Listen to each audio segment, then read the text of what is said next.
had a great physics instructor, and she made physics look easy, very simple. She brought it down to the class and opened a whole new world for us. And I knew I was going to go into physics, and I did. But then there go the Greek summers and the beautiful Greek skies. And the stars were always an enigma for me. I always wanted to find out what's behind it. So when I went to the university, I took all the astrophysics classes that I could find. I knew I was going to be an astrophysicist. I knew I was going to be a scientist, and in particular, I was going to study the stars, astronomy. Neil Armstrong. I mean, that must be a very, very commonly used response. But it's true. I was in Greece when the first man stepped on the moon. I will never forget the film. I never imagined I would indeed be at NASA one day. That was a dream, okay? How many people can fulfill their dreams, their childhood dreams? I'm so proud of this.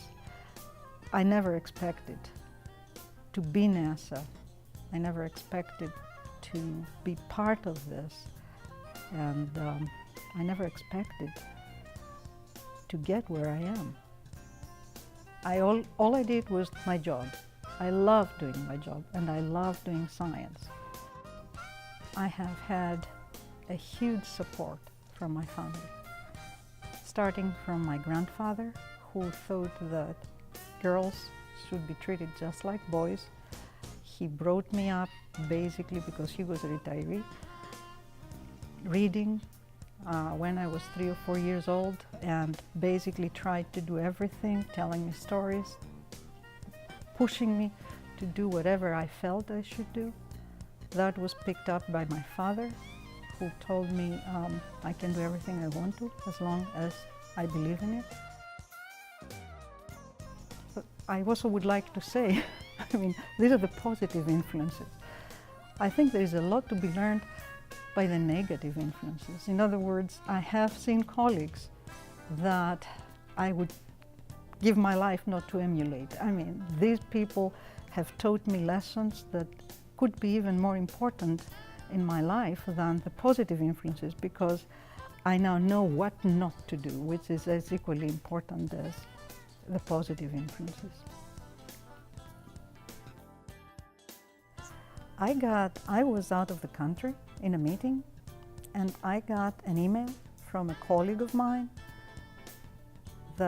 who subscribes to the Time magazine, that there is an article where I am designated as one of the 25 most influential people in space. And I thought it was a joke. I thought it was a way of telling me, hey, we like you, and this was a very funny way of showing it. I couldn't believe it. So in the end, I ended up asking him for the article, and he couldn't scan it, he couldn't do anything, so I sent the same email to Jerry Fishman, to you actually, and said, guys, is that for real? And then it hit me. When I realized it was for real, it really hit me. And my first reaction was, wow. I mean, here I am, a person that started the dream on the beach in Greece. I got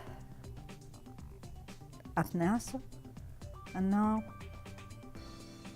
I have this kind of recognition. It's more than a dream. I mean, it's my life.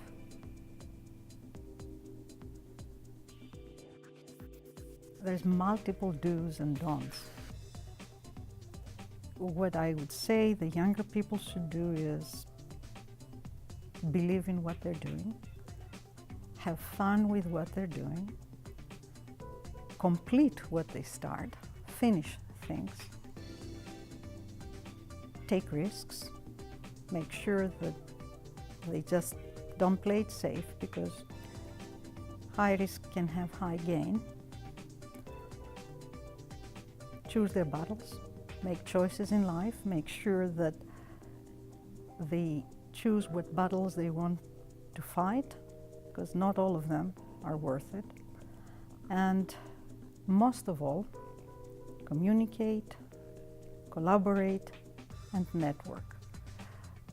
They need to create a network of their peers. They need to go out there and make sure that their science is known to the public and to the community.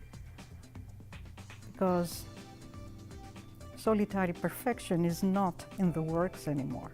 We have to get out of the ivory towers. We have to make sure that we spread the results and the fruits of our research.